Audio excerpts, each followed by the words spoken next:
안녕하세요. 하트앤서울 복음방송 주안의 하나 4부 시작합니다. 주안의 하나 4부는 데이비드 그레고리의 책 예수와 함께한 저녁 식사를 읽고 함께 나누는 책 읽는 그리스도인과 은혜의 설교, 성경의 인물들과 사건을 만나는 바이블 드라마가 준비되어 있습니다. 먼저 책 읽는 그리스도인으로 이어집니다.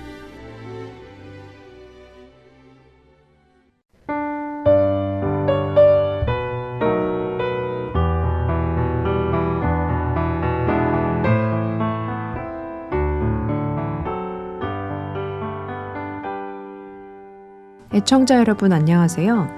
성도들에게 추천해드릴 만한 신앙서적을 읽고 내용 속에서 우리가 생각해 볼 것들을 함께 나누는 시간, 책 읽는 그리스도인 시간 진행의 정지혜입니다.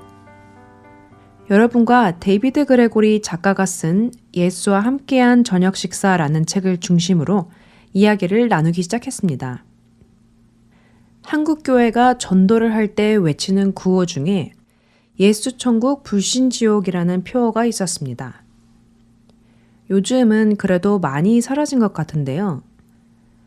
90년대와 2000년대까지도 사람들이 많이 지나치는 도심 한복판이나 지하철 같은 곳에 예수천국 불신지옥이라는 편말을 들고 확성기를 통해 사람들에게 그 말을 반복하며 전하는 전도자들이 있었습니다.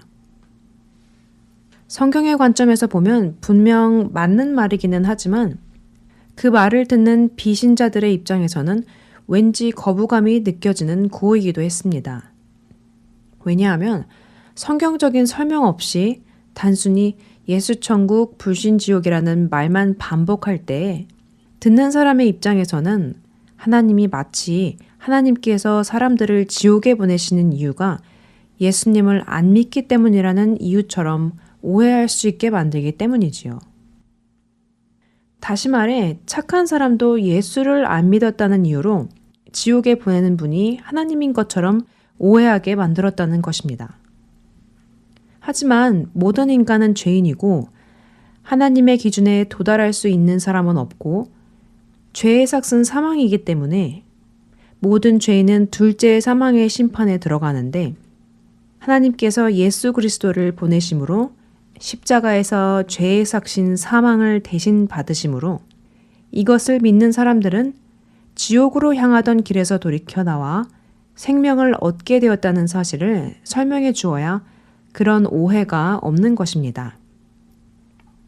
예수를 안 믿어서 지옥에 보내는 것이 아니라 원래 모든 죄인은 지옥에 가는 것인데 지옥으로부터 구원을 받았다는 사실을 명확하게 설명해야 하는 것이지요. 그런데 더 중요한 것이 있습니다. 많은 그리스도인들이 구원의 복음을 바로 여기에서 멈춘다는 것입니다.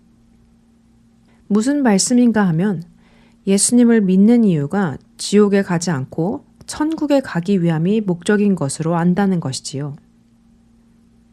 지옥에 가지 않고 천국에 가는 것이 목적인데 예수님을 믿음으로 그 목적이 달성되었으니 그것으로 끝난 것으로 생각하는 성도들이 많습니다.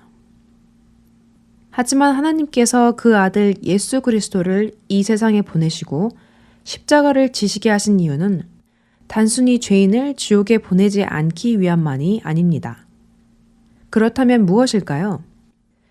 닉은 예수님과의 저녁 식사 중에 그 사실을 알게 되어 깜짝 놀라게 됩니다. 많은 종교들이 신과 가까워지려고 노력하고 신과 교감하려고도 노력하지만 잘 안 된다는 대화가 오고 갑니다. 그런데 예수님이 닉에게 이렇게 말씀하시지요. 하나님은 그들 안에 살러 오십니다. 이보다 더 신과 가까워질 수는 없죠. 게다가 일방적으로 교감이라는 걸 만들어내려고 애쓰는 사람들과 달리 이것은 진짜이지요. 그렇습니다.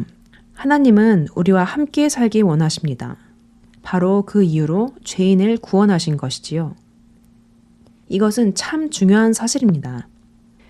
왜냐하면 많은 사람들이 지옥으로부터의 구원은 원하지만 그 후에 하나님께 간섭을 받으며 살아가는 것에는 불편을 느끼기 때문이지요. 닉도 같은 대답을 합니다. 난 하나님이 어깨 너머에서 매 순간 날 지켜보는 일만큼은 정말 없었으면 좋겠어요. 라고 자신의 생각을 솔직히 털어놓지요. 여러분은 어떠신가요? 여러분이 천국에 가고 싶은 이유는 무엇입니까? 영원히 불에 타는 지옥의 고통을 피하고자 하는 것이 전부입니까? 만일 그것만이 예수님을 믿는 목적이라면, 만일 예수님을 믿지 않고도 지옥에 가지 않을 수 있는 방법이 있다면 그 방법을 택하시겠습니까? 만일 그렇다라는 답을 한다면 그 사람은 구원의 참된 의미를 깨닫지 못한 것입니다. 닉은 아직 구원을 모르기에 하나님과 함께하는 삶이 불편하다고 말하지요. 그러나 구원이란, 또한 생명이란 생명의 근원 되시는 하나님과 영원히 동행하는 삶입니다. 사망이란 생명의 근원 되시는 그 하나님으로부터 영원히 떠나는 것이고요. 하나님으로부터 떠난다는 것은 생명에서 떠나는 것은 물론 모든 선한 것에서 떠나는 것이며 모든 기쁨과 즐거움에서 떠나는 것입니다. 그곳은 모든 악이 가득하고 슬픔과 괴로움만 있는 곳이지요. 예수님은 하나님과 함께하는 것이 불편하다고 생각하는 닉에게 이렇게 말씀해 주십니다. 남녀가 하나가 되도록 만들어진 것처럼 사람들이 하나님과 하나가 되도록 만드셨죠. 사람들은 바로 하나님의 삶을 자신들 안에 가질 수밖에 없는 운명입니다. 그것이 없이는 엔진 없는 새 차 같지요. 보기엔 멋지지만 움직이지 않습니다. 가장 중요한 부분이 빠져 있으니까요. 예수님의 말씀의 닉은 기독교의 본질이 그렇게 하나님과 하나가 되는 것이라면 왜 그렇게 말하지 않느냐고 묻습니다. 예수님은 그런 닉에게 그렇게 이야기해도 사람들이 이해하지 못하는 것이며 이것은 숨겨진 일이 아니라 성경에 반복적으로 말씀하고 계심을 알려주시지요. 그렇습니다. 예수님은 요한복음에서 이 사실을 기도를 통해 우리에게 알려주셨습니다. 요한복음 17장 20절에서 23절의 말씀입니다. 내가 비옵는 것은 이 사람들만 위함이 아니요 또 그들의 말로 말미암아 나를 믿는 사람들도 위함이니 아버지여 아버지께서 내 안에 내가 아버지 안에 있는 것 같이 그들도 다 하나가 되어 우리 안에 있게 하사 세상으로 아버지께서 나를 보내신 것을 믿게 하옵소서. 내게 주신 영광을 내가 그들에게 주었사오니 이는 우리가 하나가 된 것 같이 그들도 하나가 되게 하려 함이니이다. 곧 내가 그들 안에 있고 아버지께서 내 안에 계시어 그들로 온전함을 이루어 하나가 되게 하려 함은 아버지께서 나를 보내신 것과 또 나를 사랑하심 같이 그들도 사랑하신 것을 세상으로 알게 하려 함이로소이다. 어떠신가요? 여러분은 주님과 하나가 되기 위해 예수님을 믿으시고 주님과 하나 되는 그 삶을 기쁨으로 즐거이 누리고 계시는지요? 지옥에 가지 않는 것이 목적이 아니라 하나님과 연합하여 사는 참된 구원의 목적을 깨닫는 우리가 되기를 바랍니다. 책 읽는 그리스도인 마칩니다.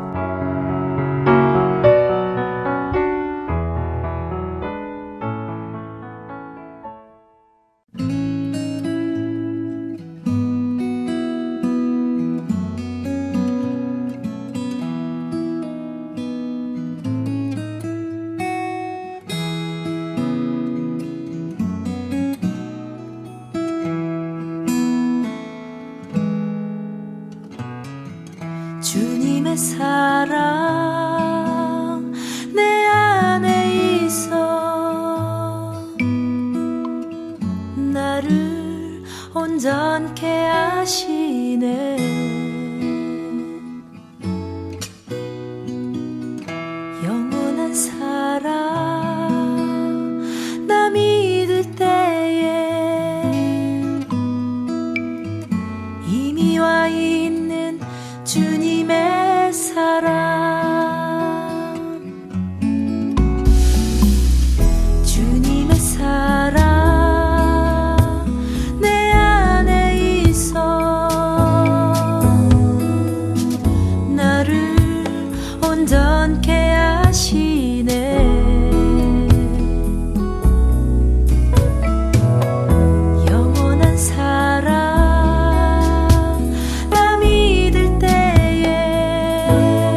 은혜의 설교로 이어집니다. 오늘은 서울 베이직교회 조정민 목사님께서 요한복음 20장 19절에서 31절을 본문으로 왜 굳이 믿으려고 하나라는 제목의 말씀 전해 주십니다. 은혜의 시간 되시길 바랍니다.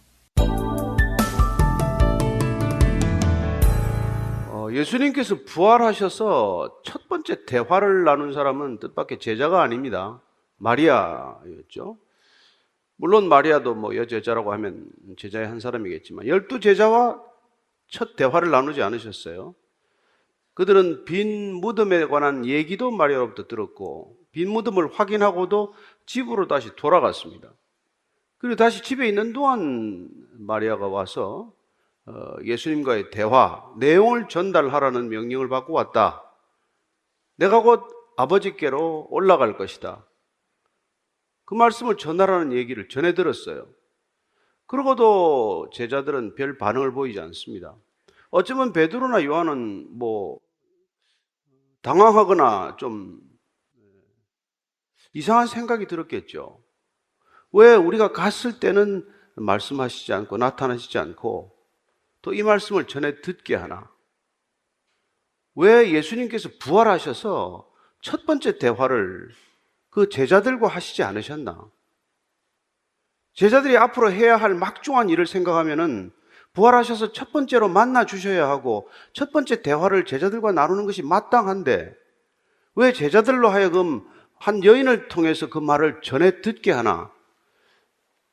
어쩌면 이런 생각들이 그들에게도 있을 수 있고 또 우리들에게도 생각되어야 마땅하다는 것입니다. 먼저 19절, 20절 한번 읽겠습니다. 시작. 이날 곧 안식 후 첫날 저녁 때 제자들이 유대인들을 두려워하여 모인 곳의 문들을 닫았더니 예수께서 오사 가운데 서서 이르시되 너희에게 평강이 있을지어다. 이 말씀을 하시고 손과 옆구리를 보이시니 제자들이 주를 보고 기뻐하더라. 안식 후 첫날 예수님께서는 부활하셨어요. 그리고 이날 저녁 때 제자들이 모여 있습니다. 이미 베드로는 요한과 같이 그 빈 무덤을 보고 확인하고 온 상황이에요. 그리고 또 마리아로부터 내가 곧 아버지께 간다는 얘기도 전에 들었던 상황입니다. 그럼에도 불구하고 오늘 이 본문 말씀 우리에게 그들이 여전히 유대인들이 두려워서 문이란 문은 다 닫고 걸어 잠그고 그렇게 모여 있었다는 거예요. 근데 이 가운데로 예수님께서 들어오신 것이죠. 문은 다 닫혀 있거나 잠겨 있거나 한데 예수님께서 들어오셨다는 것입니다. 오셔서 첫 번째 주님께서 하시는 말씀은 너희에게 평강이 있을지어다 이렇게 말씀하십니다. 누가는 이 첫 번째 예수님께서 제자들을 찾으신 장면, 이 말씀을 조금 더 자세히 기록하고 있습니다. 누가복음 24장 37절 말씀, 38절 말씀입니다. 시작.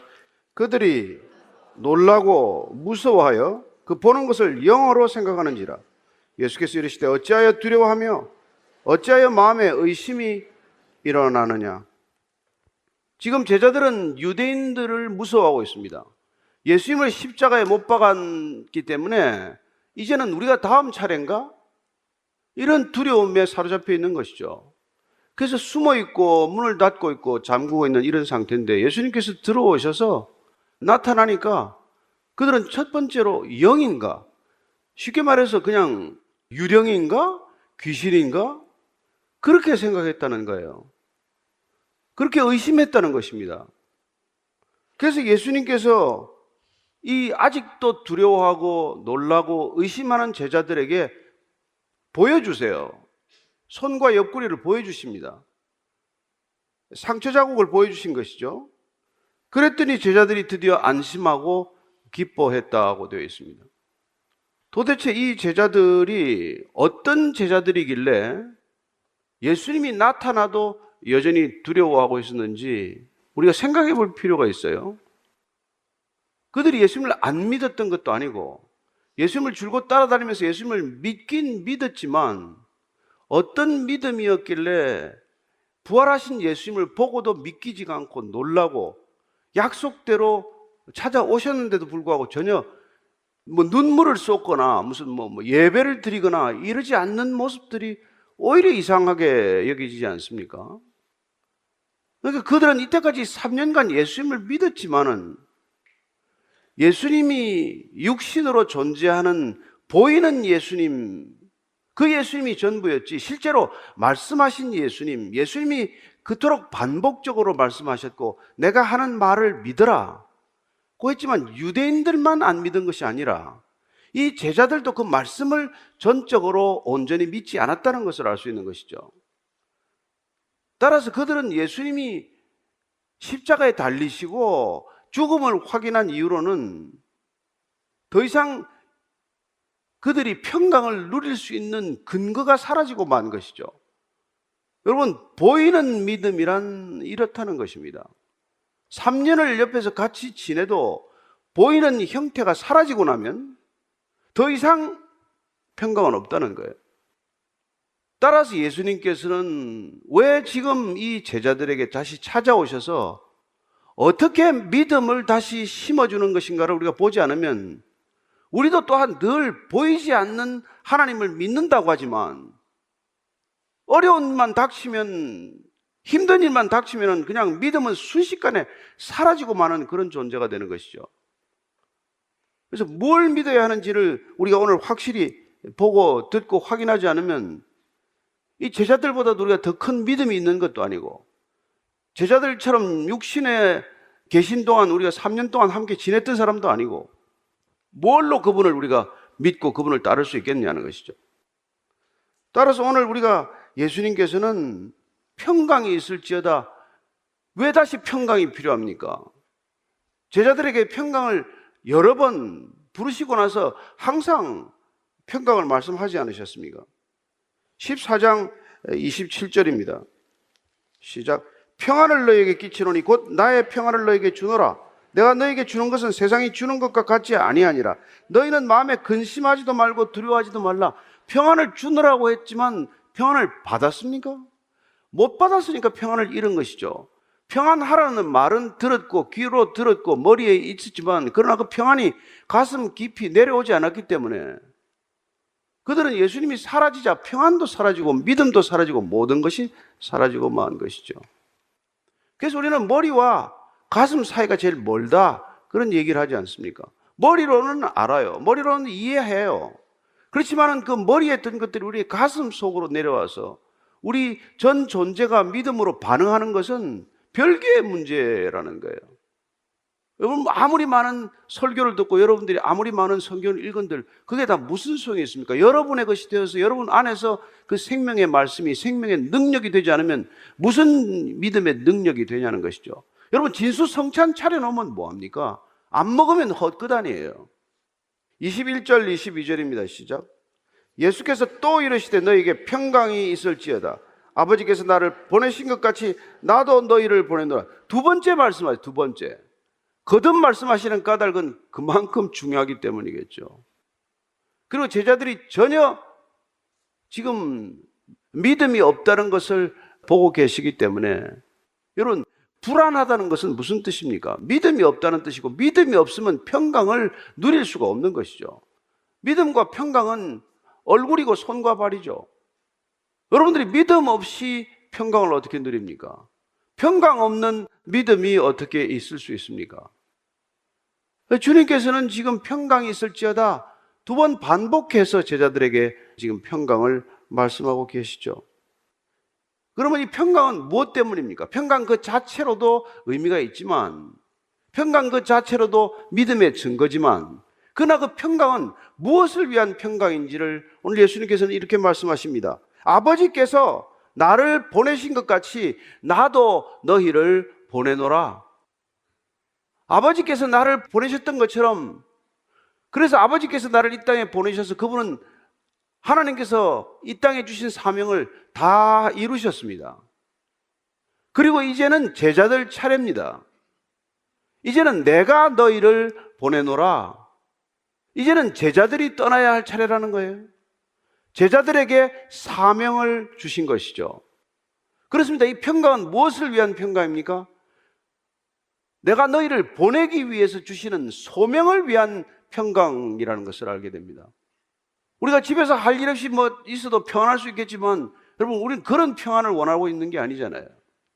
주님께서 가라고 하시는 곳에 가서 평안할 수 없는 그 상황 가운데서도 우리가 여전히 평강을 누릴 수 있도록 하기 위하여 평강을 먼저 부어주시고, 그리고는 그 평강이 무엇을 위한 평강인지를 확연히 말씀해 주시되 내가 너희를 보내노라. 주님께서 저와 여러분을 보내시기 위하여 부활하신 줄로 믿으시기 바랍니다. 그분께서는 우리를 어딘가도 보내시기 위하여 평강을 물붓듯 부어주시는 줄로 믿으시기 바랍니다.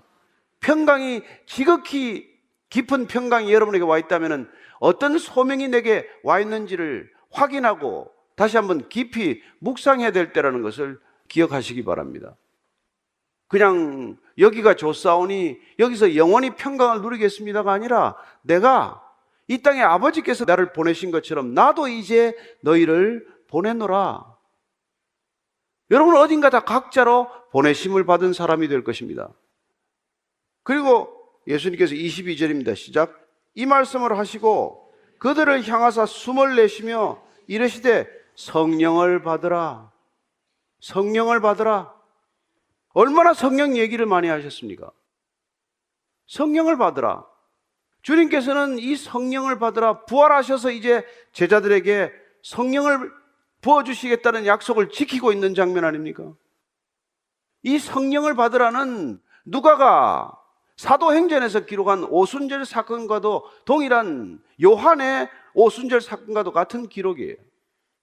제자들에게 성령을 받으라, 약속대로 성령을 부어주시는 것을 볼 수 있습니다.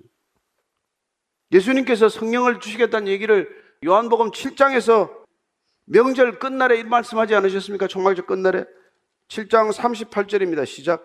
나를 믿는 자는 성경의 이름과 같이 그 배에서 생수의 강이 흘러나오리라 하시니 이는 그를 믿는 자들이 받을 성령을 가리켜 말씀하신 것이라. 14장 16절 17절입니다. 내가 아버지께 구하겠으니 그가 또 다른 보혜사를 너에게 주사 영원토록 너희와 함께 있게 하리니 그는 진리의 영이라. 세상은 너희 그를 받지 못하나니 이는 그를 보지도 못하고 알지도 못함이라. 그러나 너희는 그를 아나니 그는 너희와 함께 거하시며 또 너희 속에 계시겠습니다. 약속대로 너희 속에 거할 성령을 받으라. 성령을 받고 나면 어떻게 됩니까? 23절 말씀입니다. 시작. 너희가 누구의 죄든지 사하면 사하여질 것이요 누구의 죄든지 그대로 두면 그대로 있으리라 하니라. 여러분, 살았으나 죽었다고 하는 죽음이 가득한 이 세상 가운데 성령을 받으라. 성령 받은 사람들이 보내심을 따라 보낸 곳에 가서 해야 할 일은 무엇입니까?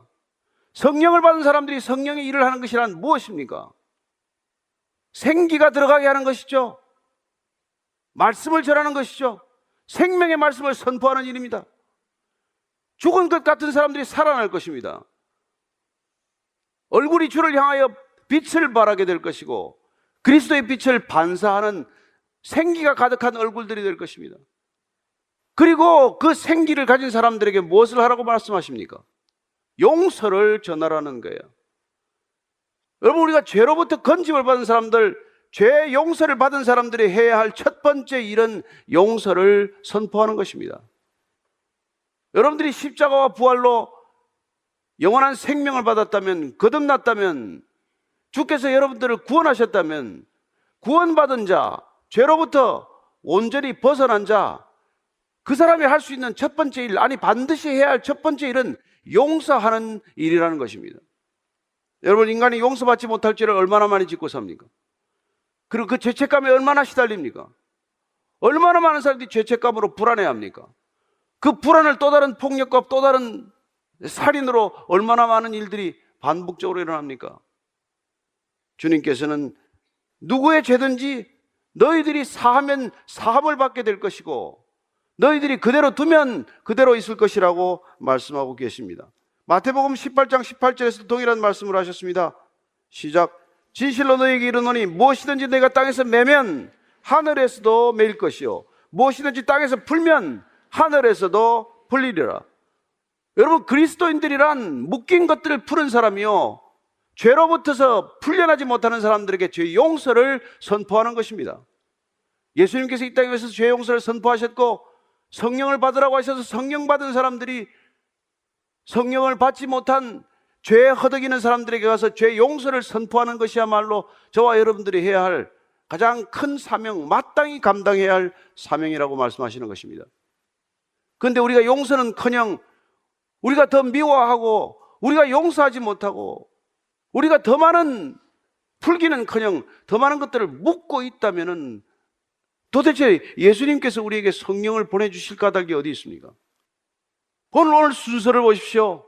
예수님께서 지금 제자들, 세상 사람들과 하나도 다를 바 없는 제자들, 여전히 두려움과 놀라고 있는 이 제자들, 그 제자들에게 첫 번째 반복해서 평강이 있을지어다. 그 평강이 오면 주님께서 가라, 내가 너희를 보낼 것이다. 그러면 가게 되는 것이죠. 그냥 보내지 않습니다. 성령을 받으라. 그렇습니다. 우리가 구해야 할 것은 성령이고 약속하신 그 성령이 우리한테 왔음을 확인하게 될 때 우리는 어디든지 주께서 명하시는 곳에 갈 것이요. 그리고 그곳에서 우리가 하는 일은 무엇입니까? 그렇습니다. 죄 용서를 선포하는 것입니다. 이 죄 용서의 소식이 복음 아닙니까? 복음이란 무엇입니까? 너는 용서받은 존재다. 너는 이제 죽음에서 사망에서 생명으로 옮겨진 존재다. 너는 심판에 이르지 아니하는 존재다. 이걸 전하는 것 아닙니까? 죄 용서를 전하는 것, 그게 성령을 받은 이유, 성령을 부어주시는 까닭이라는 것입니다. 성령 충만하셔서 무엇 하시겠습니까? 성령 충만하셔서 어떤 일을 하려고 하십니까? 당장 내 옆에 있는 사람 하나 용서를 못한다면 우리가 성령 받은 겁니까? 아니면 악한 영을 받은 것입니까?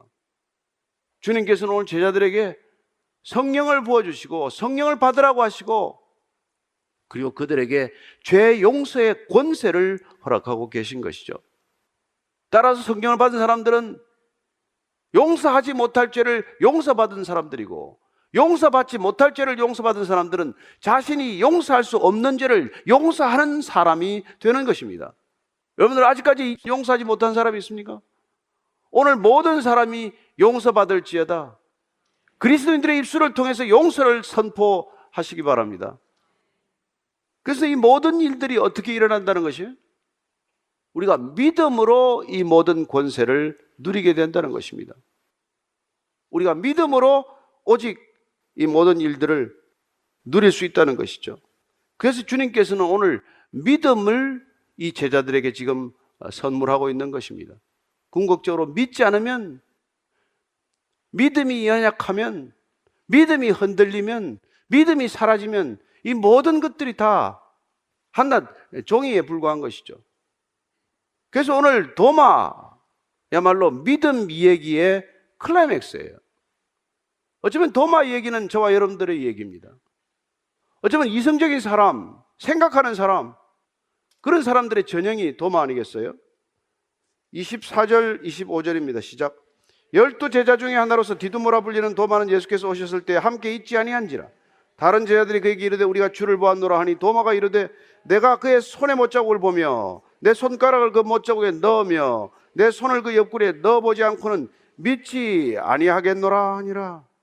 의심 많은 도마 뭐 이렇게 자꾸 불리지만은 도마는 억울할 거예요. 도마는 그냥 의심을 가지고 못 사는 체질이에요.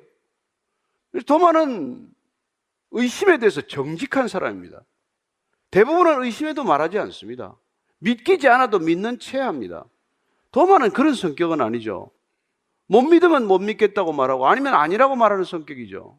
그는 원래 목수 출신이에요. 그도 예수님과 같은 목수 출신이어서 분명한 사람입니다.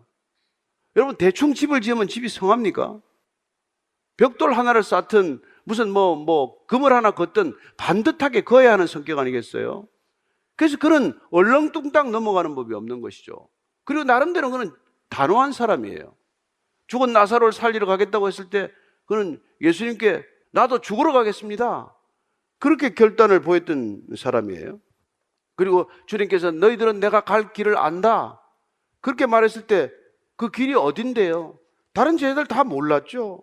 모르긴 마찬가지인데 그는 예수님께 물어봅니다. 14장 5절이에요. 한번 같이 읽습니다. 시작. 도마가 이르되 주여 주께서 어디로 가시는지 우리가 알지 못하거늘 그 길을 어찌 알겠사옵나이까? 아무도 얘기 안 할 때 그 길이 어딥니까? 도대체 무슨 길입니까? 이 대답을 우리가 듣습니다. 나는 곧 길이요 진리요 생명이니 나로 말미암지 않고는 아버지께로 올 자가 없느니라. 도마가 안 물었으면 우리도 못 듣는 얘기예요. 그랬던 도마기 때문에 처음 나타나셨을 때 그는 그 자리에 없었습니다. 왜 없었는지는 모르죠. 어쩌면 그는 혼자서 슬픔을 달랬을 수도 있고, 정말 또 혼자서 자책하느라고, 여러분 감정을 추스리는데 시간이 많이 걸리는 사람들이 있습니다. 또 혼자서 조용히 그런 일들을 겪어내려고 하는 사람들이 있어요. 그는 어쩌면 그 자리에 빠졌기 때문에 제자들이 예수님 다녀가셨다, 보여주셨다, 그래도 그 제자들의 말을 못 믿겠다고 한 것이죠. 내가 눈으로 직접 보고 손으로 직접 넣어봐야 내가 믿을 수 있겠다, 그렇게 말합니다. 예수님께서 도마의 그 의심을 나무라지 않으십니다. 오히려 그 의심에 놀라운 응답을 해주신 것이죠. 26절 27절입니다. 시작. 여드레를 지나서 제자들이 다시 집안에 있을 때 도마도 함께 있고 문들이 닫혔는데 예수께서 오사 가운데 서서 이르시되 너에게 평강이 있을지어다 하시고 도마에게 이르시되 내 손가락을 이리 내밀어 내 손을 보고 내 손을 내밀어 내 옆구리에 넣어보라. 그리하여 믿음 없는 자가 되지 말고 믿는 자가 되라. 다시 오셨습니다. 동일하게 평강이 있을지어다. 도마가 빠졌을 때 했던 것과 같이 이렇게 말씀하고 계십니다. 그리고는 마치 도마가 했던 얘기를 다 들으셨고 기억하고 계신 듯이 말씀하고 있습니다. 내가 만져보고 넣어봐야 알겠다고 하니 그렇게 해보라는 거예요. 여러분, 예수님께서 이 얘기를 그 자리에서 안 들으셨으면 어떻게 알겠습니까? 어떻게 도마의 생각을 다 알고 계시겠습니까? 저는 우리가 부지불식간에 나누는 대화도 예수님께서 들으신다는 것을 기억하시기 바랍니다. 저와 여러분들이 서원 기도를 안 드렸습니까? 그 기도 안 들으셨겠습니까? 그 기도가 안 들으셨으면 이루어지겠습니까? 생각으로 드린 기도도 주님께서 들으신다는 거 아시죠? 여러분들은 그런 믿음을 가지고 기도할 수 있게 되기를 바랍니다. 그래서 믿음 없는 자가 그러나 옆구리 넣어보라고 말씀하시고 나서 오늘 다시 한번 이 도마를 통해서 우리에게 말씀해주고 계신 것입니다. 믿음 없는 자가 되지 말고 믿는 자가 되라고 말씀하십니다. 믿음 없는 자가 되지 말고 믿는 자가 되라. 여러분, 지금까지 저희들이 3년간 주님 안 믿고 따라왔습니까? 그렇지 않잖아요. 도마가 지금 더 많은 의심을 한 것도 아니고 제자들이 더 많이 잘 믿은 것도 아니에요. 다 마찬가지입니다. 그들은 믿는다고 하나 믿음에 실체 없는 믿음을 가지고 지냈을 뿐이고, 정작 주님께서 내 말을 믿으라고 했지만 그 말씀은 하나도 남아있지 않는 믿음이었기 때문에 그들은 주님이 떠나기가 무섭게 도망갔고 숨었고 두려워하고 그런 제자들이 되고 만 것이고, 오늘 도마 또한 본인의 믿음이 확인되어야 하는 믿음이라고 주장하고 있을 때 주님께서는 확인이 믿음이 아니라, 믿음이란 보고 믿는 것이 아니라 보지 않고 믿는 것이 믿음의 본질이라는 말씀을 해주고 계신 것이죠. 그렇습니다. 여러분, 믿음은 저와 여러분들이 눈으로 확인되는 순간 믿음은 오히려 사라지는 것이죠. 더 잘 믿을 것 같습니까? 아니요, 믿음은 내 눈앞에서 현실이 되면 더 이상 믿음으로 그 현실에 마주할 필요가 없는 것이죠. 그러나 그 현실이 내 앞에서 아직까지 이루어지지 않았다면 우리는 믿음으로 다가올 현실과 늘 맞부닥치면서 사는 인생이 되는 것이죠. 왜 오늘 주님께서는 굳이 제자들에게 이렇게까지 믿음으로 이렇게 다가오라고 말씀하시는 것입니까? 여러분, 믿음이란 궁극적으로 믿는 자에게 있는 것이 아니라 믿어야 할 대상에게 있는 것이기 때문에 믿으라고 말씀하시는 것입니다. 믿음은 나로부터 내가 믿는 대상에게로 무게와 중심을 옮겨 넣는 작업이 믿음이에요. 믿음은 온전히 나를 향한 신뢰가 아니라 내 이성과 내 경험과 내 판단이 아니라 내게 있는 모든 것들이 부정될지라도 내가 믿고자 하는 대상 가운데 온전한 비중과 중심과 무게를 옮겨 놓았기 때문에 우리가 믿지 않으면 그분과 온전한 관계가 이루어질 수 없다는 것을 말씀하고 계신 것이죠. 따라서 우리가 보이지 않는 존재, 신적 존재, 하나님과 관계 맺는 방법은 오로지 믿음이라는 것입니다. 물론 우리는 그분을 눈에 본 것처럼 믿기도 하고 그분을 날마다 우리가 눈에 본 것처럼 동행하기도 하지만, 그러나 보이지 않는 실체와 관계를 이어가는 것, 관계를 유지하는 것, 관계를 날마다 더 돈독히 쌓아가는 길은 내게 있는 삶의 모든 중심과 축을 그분께로 옮겨놓지 않고서는 불가능하기 때문에 믿음을 요구하고 계신 것입니다. 따라서 믿음이란 점점 내가 부인되는 일이고 점점 그분을 내 인생의 전부로 생각하며 사는 태도를 말하는 것이죠. 그래서 그분께서는 제자들에게 우선 마리아의 말부터 믿어보라고 시작한 것이에요. 마리아에게 나타났지만 앞으로 예수님을 보지 않고 믿어야 할 저와 여러분들을 위해서 이 제자들 또한 보이지 않는 것을 믿고 전해 듣는 것을 믿을 수 있는 믿음을 가지고서야 그들은 비로소 보냄을 받는 제자답게 살게 되기 때문에 믿으라고 말씀하시는 것이죠. 그랬더니 도마가 이렇게 대답합니다. 28절입니다. 시작. 도마가 대답하여 이르되 나의 주님이시요 나의 하나님이시니이다. 예수께서 이르시되 너는 나를 본고로 믿느냐? 보지 못하고 믿는 자들은 복되도다 하시니라. 도마는 의심했지만 예수님은 그 의심에 대답해 주셨지만 그러나 한 말씀 꼭 덧붙이십니다. 보지 않고 믿는 자가 되라. 도마가 대답합니다. 나의 주님이시요 나의 하나님이십니다. 이 대답이 이 도마의 고백이 요한복음의 결론입니다. 우리 믿음의 결론입니다.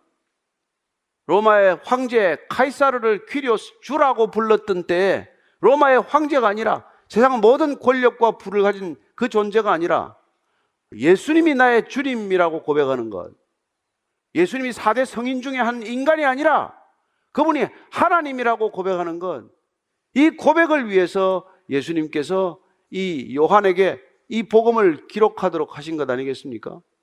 우리가 여기까지 왜 달려왔습니까? 도마의 고백이 저와 여러분의 고백이 되게 하기 위하여 오늘 여전히 주님께서는 우리에게 믿는 자가 되라고 말씀하시는 것이죠. 그리고 성령을 보여주시고 까닭이 무엇입니까? 믿으라는 것이죠. 그래서 사도 바울은 고린도전서 12장 3절 이렇게 말씀하십니다. 시작.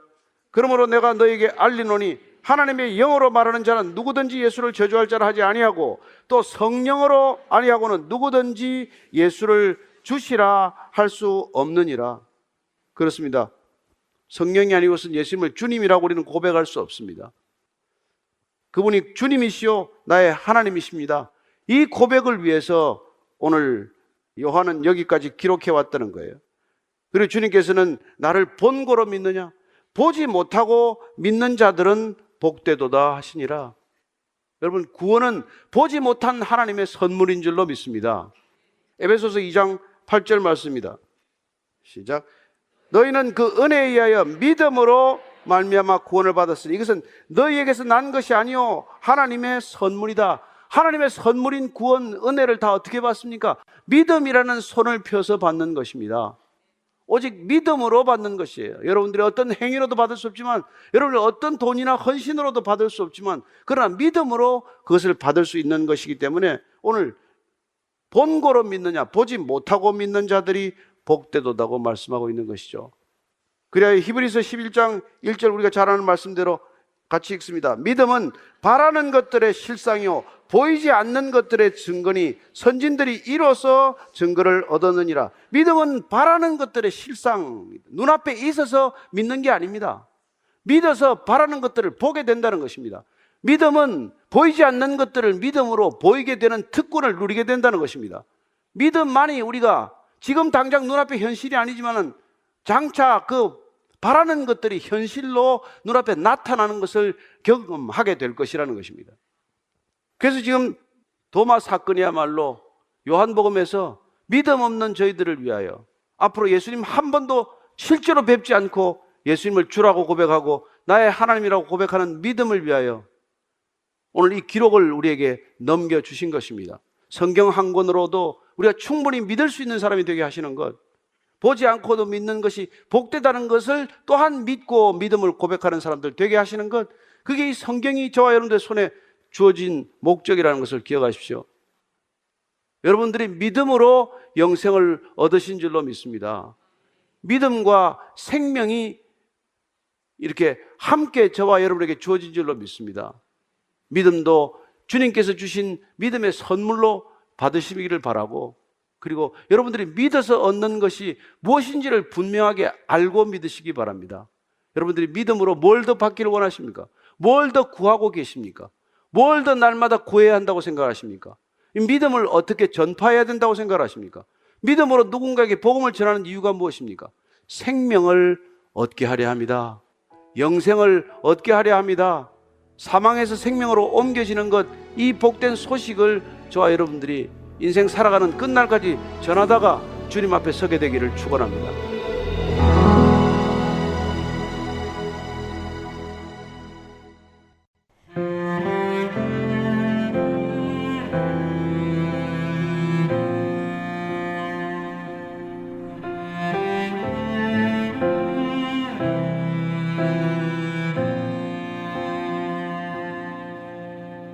우리 주는 위대하며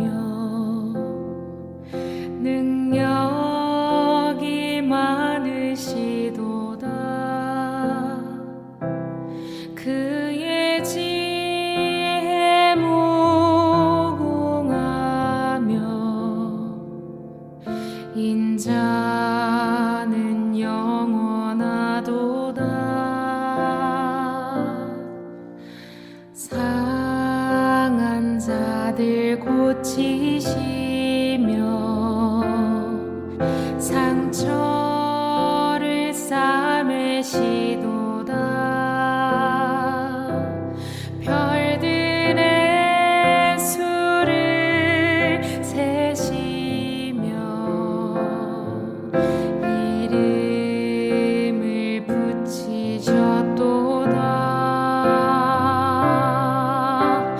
그가 구름으로 하늘을 덮으시며 땅을 위하여 비 준비하시니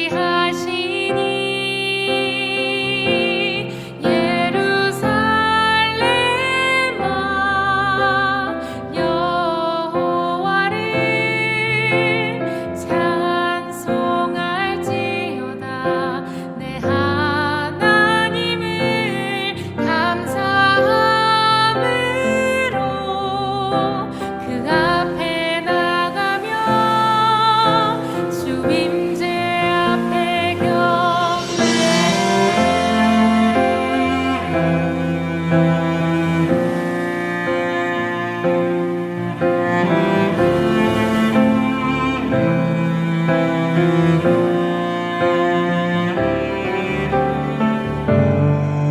우리 주는 위대하며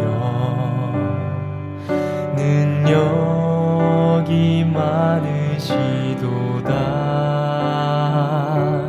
별들의 수를 세시며 이름을 붙이셨도다. 그가 구름으로 하늘을 덮으시며 땅을 위하여 비 준비하시니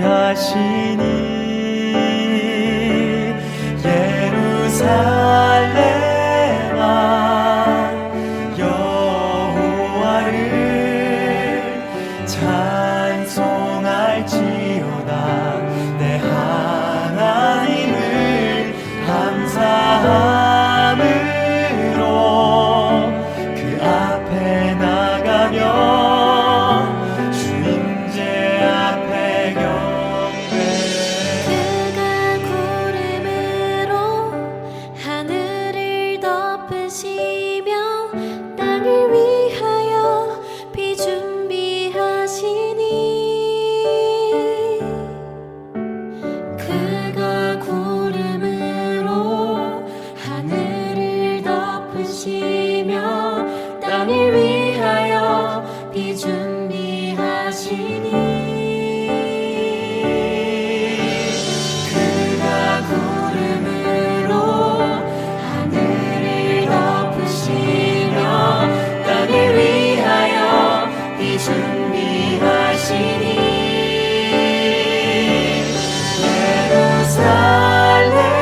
예루살렘아 여호와를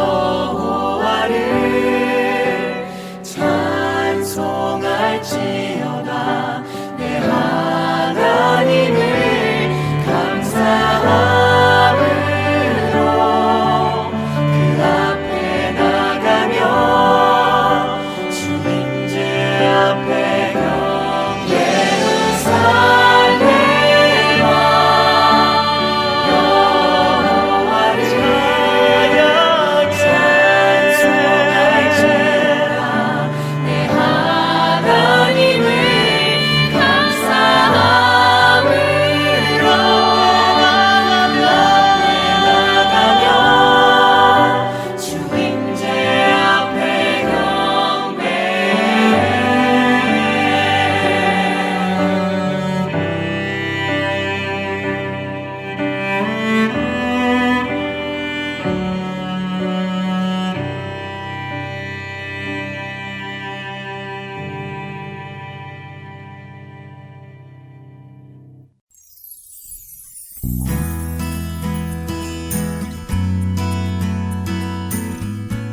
예수 그리스도의 복음을 통하여 영혼을 변화시키는 하트앤서울 복음방송에서는 방송 봉사자를 찾고 있습니다.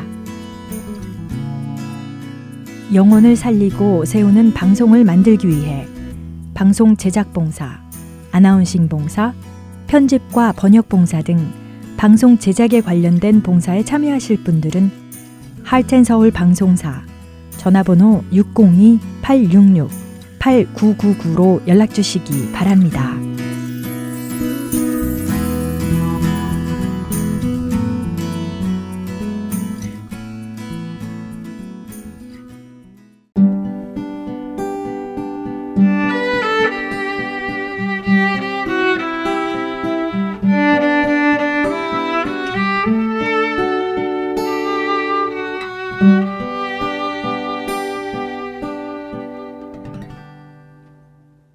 성경 속의 인물들과 사건을 만나는 바이블 드라마로 이어집니다.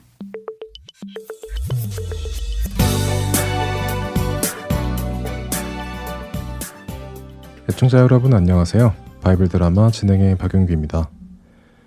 아버지 다윗을 향해 반역의 칼을 든 압살롬. 그는 다윗을 배신한 아히도벨의 말을 마치 하나님의 말처럼 생각하며 그가 시키는 대로 행했지요. 아버지의 첩들과 동침하는 끔찍한 범죄를 저지르며 그는 아히도벨의 꼭두각시가 되어갔습니다. 아히도벨은 이참에 다윗을 완전히 없애기 원했습니다. 그래서 압살롬에게 한 가지 제안을 하지요. 압살롬 왕이시여, 이제 왕에게 예루살렘을 가지셨으니 저에게 군사 12,000명만 주십시오. 제가 오늘 밤 그 군사를 이끌고 다윗을 뒤쫓아가서 완전히 싹을 자르겠습니다. 아무리 다윗이라고 해도 지금은 도망가느라 지쳐있을 테니 그때 기습하면 깜짝 놀라 그의 군대는 모두 도망할 것입니다. 그때 제가 다윗만 죽이고 나머지 백성은 다시 압살롬 왕께로 인도해 오겠습니다. 오, 아버지와 함께 간 백성들을 다시 내게로 데리고 온다고요? 물론입죠. 그 백성들이야 왕을 잘못 만나서 할 수 없이 같이 간 것뿐인 것입니다.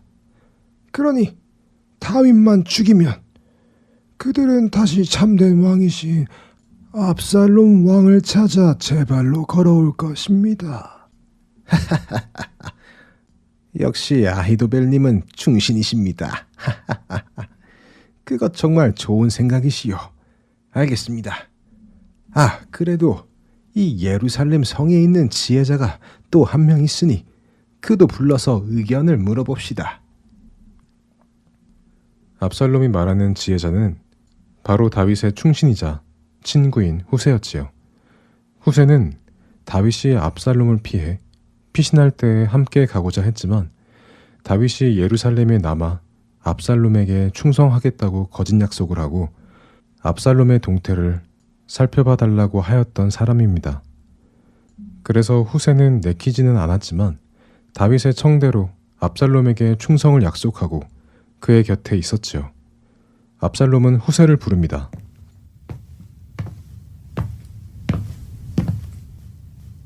오, 후세 어르신, 어서 오십시오. 압살롬 왕이시오. 어인일로 저 같은 소인을 부르셨습니까? 아, 방금 아히도벨님이 군사 12,000명을 이끌고 다윗을 쫓아가서 다윗을 죽이고 모든 백성을 내게로 데리고 오신다고 하셨소만 후세님은 어떻게 생각하십니까? 그 생각에 동의하십니까? 후세는 아히도벨이 군대를 이끌고 가면 다윗이 위험할 것을 알았습니다. 그렇기에 그는 다른 의견을 내놓았지요. 왕이시여. 죄송합니다만 제가 볼 때 그 계획은 별로 좋지 않은 것 같습니다. 좋지 않다고요. 왜 좋지 않습니까? 지금 당장 다윗을 칠 수 있는 기회인데 말입니다. 노여워 마시고 제 말을 들어보시지요. 왕께서도 잘 아시겠지만 왕의 아버지와 그를 따르는 군인들은 모두가 다 용맹하고 잘 훈련된 전문 군인들이라는 것은 온 이스라엘이 다 알지 않습니까? 지금 그들은 아마도 화가 잔뜩 나 있을 것입니다. 아마도 새끼를 빼앗긴 암곰처럼 으르렁거리고 있을 테지요. 그리고 그들은 분명 왕께서 군대를 보내 자신을 공격할 것도 어느 정도 예상하고 있을 것입니다. 그렇기에 그의 군사들은 지금 잠을 자지 않고 어딘가에 숨어 아히도벨의 군대가 오기를 기다리고 있을 테지요. 하긴 생각해보니 그렇군요. 아버지의 군사들은 전쟁 경험이 많은 용사들이니 우리가 공격해올 것을 미리 예상하고 준비하고 있겠군요. 물론입니다. 그러니 혹시라도 아히도벨의 군대가 갔다가 그들의 공습에 오히려 당하게라도 된다면 오히려 우리 군사들이 사기가 떨어져서 제대로 싸움도 못 해보게 될 것입니다. 그러니 그렇게 하지 마시고 일단 군사를 모으기 시작하십시오. 온 이스라엘에서 최고의 군인들을 모아 아주 막강한 왕의 부친의 군사보다 더 막강한 군대를 먼저 조직하십시오. 그리고 왕께서 직접 그들을 지휘하여 나가십시오. 그때 저희가 다윗이 숨어있는 곳을 찾아낼 테니 왕께서는 그 막강한 군사를 이끌고 다윗이 숨어있는 곳을 공격하시면 그와 그의 군대를 하나도 남기지 않고 다 섬멸하실 수 있을 것입니다. 압살롬은 후세의 설명을 들으며 아히도벨이 아니라 자신이 공을 세운다는 말에 기분이 좋아졌죠. 또한 주변에 있던 다른 신하들도 아히도벨의 계획보다 후세의 계획이 더 좋다고 입을 모았습니다. 아, 역시 후세님은 우리 이스라엘의 지혜자십니다. 사실 아히도벨의 계획은 아주 좋은 계획이었습니다. 왜냐하면 다윗의 군대는 지쳐 있었고 그들은 예루살렘에서 멀지 않은 요단강 근처 나루터에 머물고 있었기 때문이죠. 그래서 압살롬이 아히도벨의 말대로 군사 12,000명을 보냈다면 다윗의 군사는 그들을 맞이하여 싸울 힘이 없었습니다. 그러나 모든 것을 아시는 하나님께서 아버지에게 반역한 압살롬을 심판하시기로 하셨기에 아히도벨의 그 계획이 이루어지지 않도록 하신 것이었습니다. 후세는 왕궁을 빠져나온 후 다윗의 편인 제사장 사독과 아비아달에게 급히 다윗에게 사람을 보내 피할 것을 말하죠. 사독 제사장님, 빨리 사람을 다윗 왕께 보내서는 상황이 위험하니 요단강 근처에서 잠을 자지 말고 강을 건너 광야로 들어가라고 전하십시오.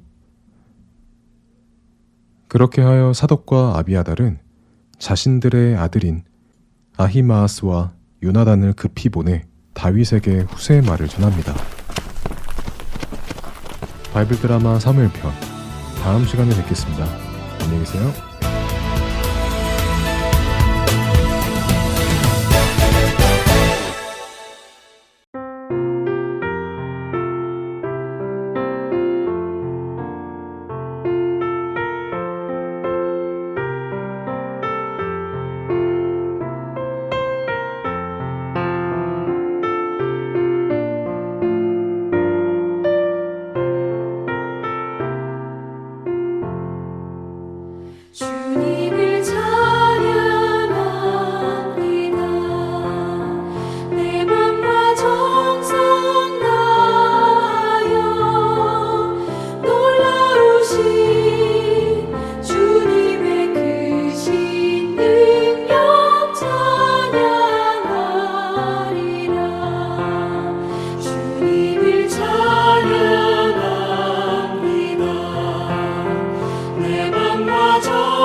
주안의 하나 4부 준비된 순서는 여기까지입니다. 언제나 주 안에서 기뻐하며 감사하는 하루하루가 되시길 소망하며 다음 이 시간 다시 찾아오겠습니다. 고맙습니다.